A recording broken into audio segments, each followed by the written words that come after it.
What's up, audioholics? Jacob with Next Generation Acoustics, and in this video, we're going to talk about 5 big reasons why the bass is off in your mixes.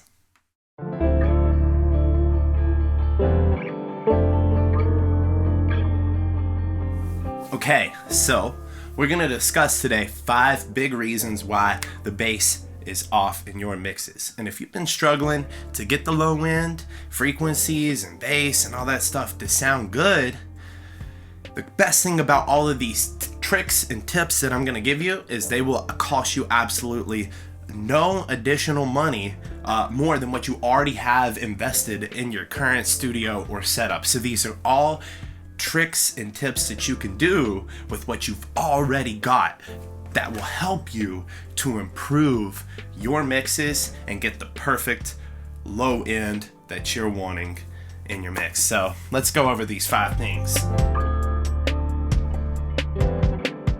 So the first thing that we have to address is room setup. How is your room set up? Is it set up that it's going to negatively impact your low end in your mixes, or is it going to accurately represent the low end and bass in your mixes?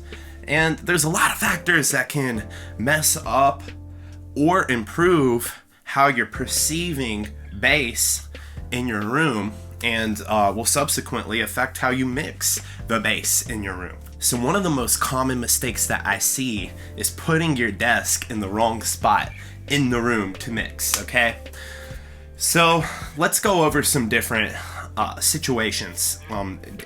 Largely where you should put your mixing desk and mixing sweet spot depends on the dimensions of your room, the shape of your room.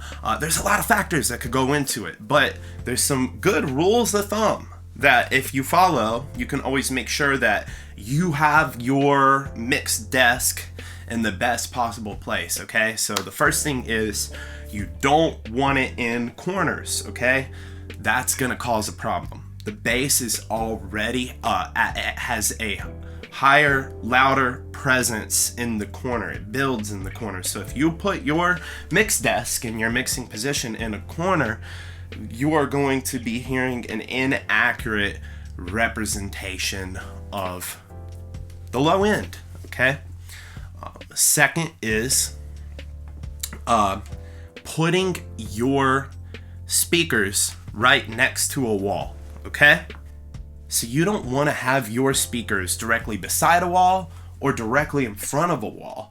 What's going to happen is if those speakers are directly beside a wall over here, and then they have a bunch of space on the left side, let's say you have plenty of extra space in the room, what's going to happen is the sound is going to reflect off of that first wall right back to you immediately at the speed of sound, and it's going to take longer to travel to the other wall and get back to you and to the rest of the room, which means inaccurate representation of frequencies, and you're going to be hearing all kinds of anomalies. So ideally, you want to try in terms of like space off the left hand wall, space off the right hand wall. You want to try to get that somewhat as equal as possible between those two, okay? Same thing, so like here's for example, if you have a 14-foot wide room and the speakers are 4 foot from the right wall, you want them 4 foot from the left wall, okay? That's gonna help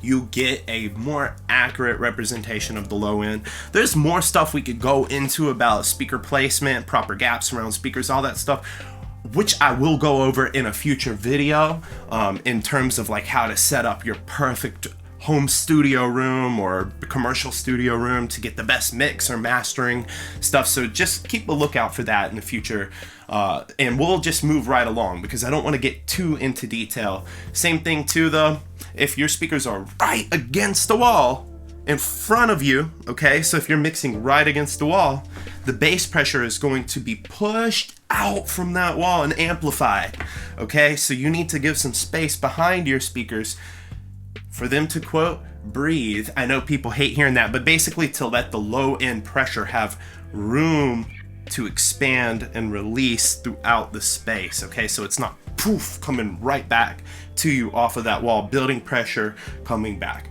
building pressure, coming back. Okay, so I hope that helps. Proper room setup with your desk, and making sure that the speakers, the monitor speakers, are kind of they have space around them, and ideally a equal space all the way around them to get the best low end mix. Okay, so if you have more questions about that, just shoot me an email.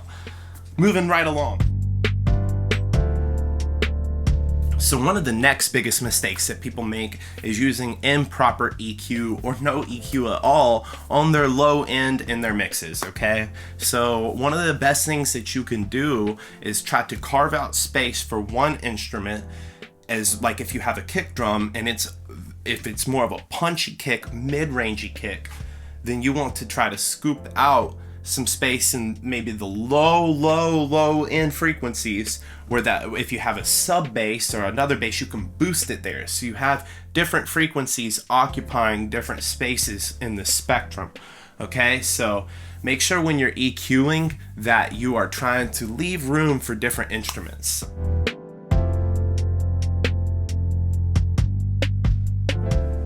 The third biggest mistake that I see people do a lot is using improper plugins on low-end instruments, okay?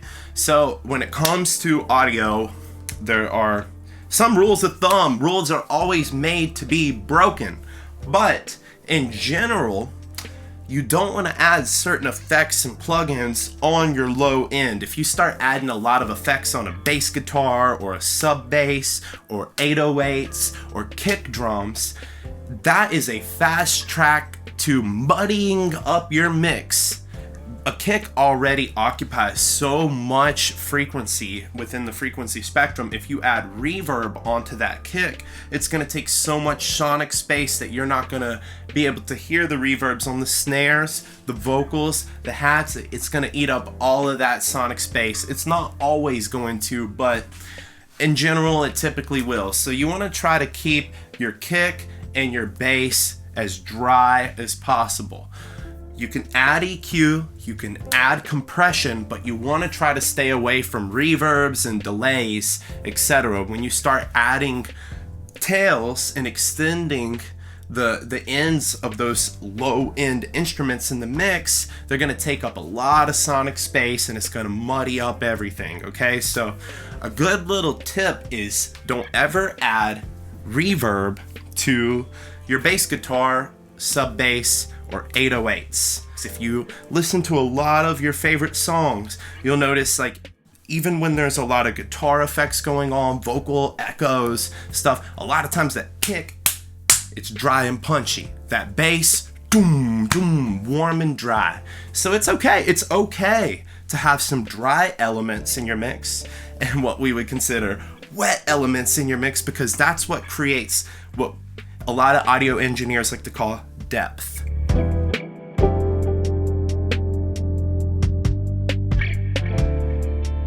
Okay, so the next thing we need to talk about is gain staging.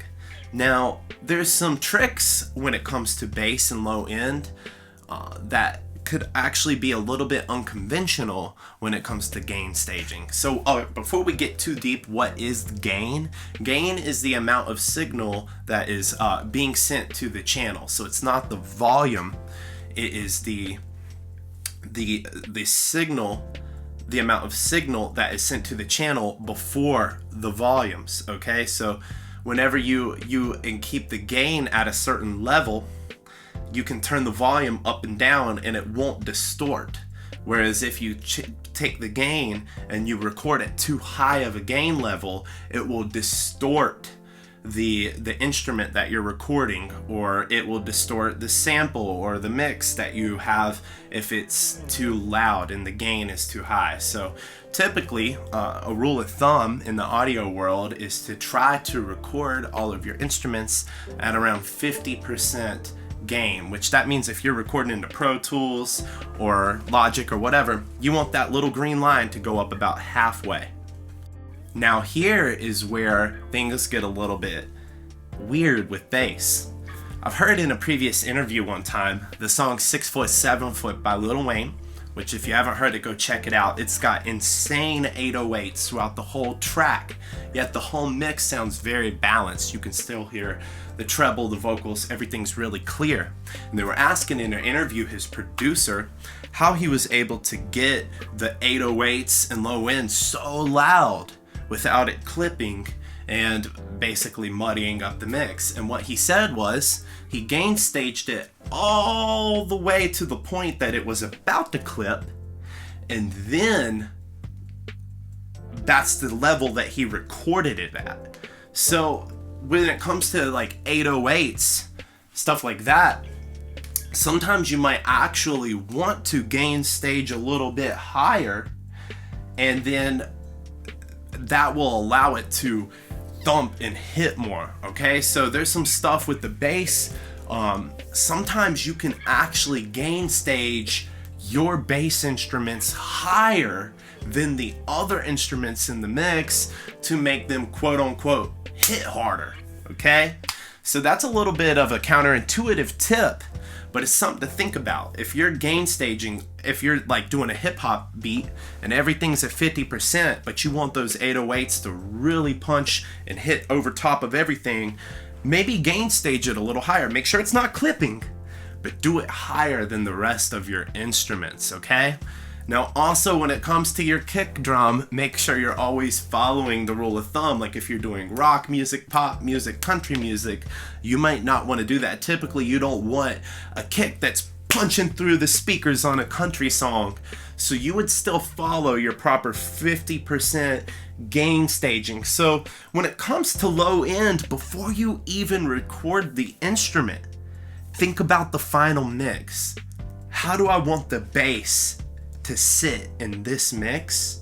And then try to even record it at that level. And then finally, when you're mixing, please make sure that you're not mixing in pre-fader, which means that when you turn up the volume knob on your faders in the mixing window and you see the gain go up, that's going to distort things. So make sure you're mixing in what's called post fader, which means actually the level that you recorded it at stays the same, but when you turn the volume up, the actual volume of that instrument can go up and down, but does not actually change the level in which you recorded it in. So make sure you're mixing your bass in low instruments in post fader, not pre-fader mode, and make sure when you're recording them, you're trying to get the best gain stage possible to make that bass thump or sit perfect or have the perfect warmth as it goes into the DAW.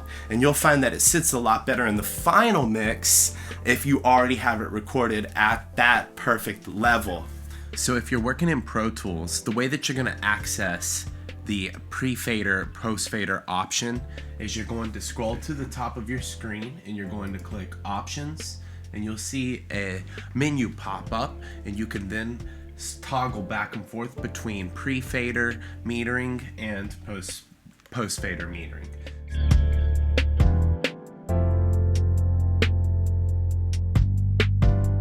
Okay, so number 5, choosing the wrong instruments or sounds.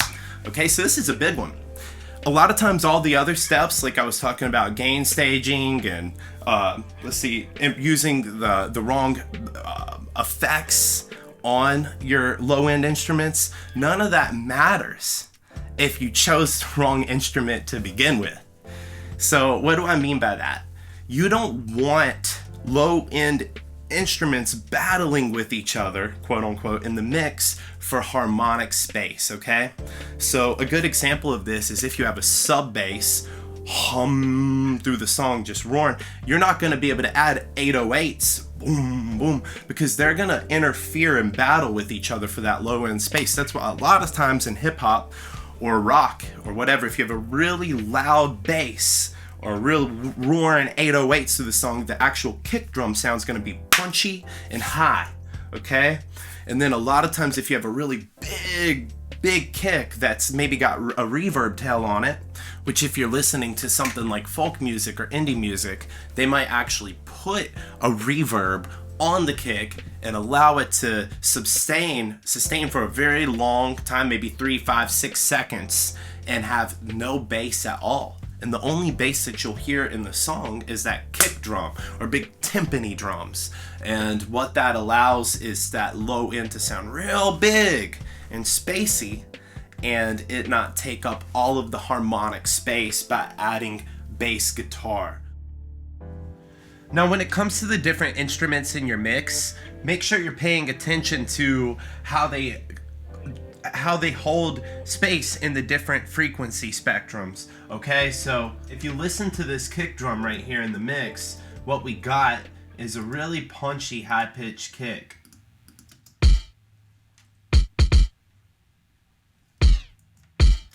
Which isn't going to interfere with these 808s that we got cranking through right here.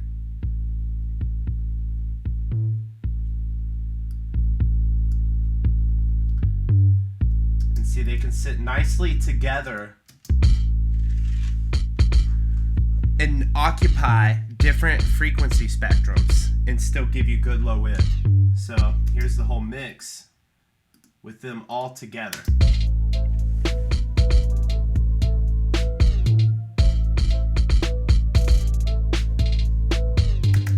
And that's how you can get an awesome full low end sound with a punchy kick and a full low end 808 type instrument.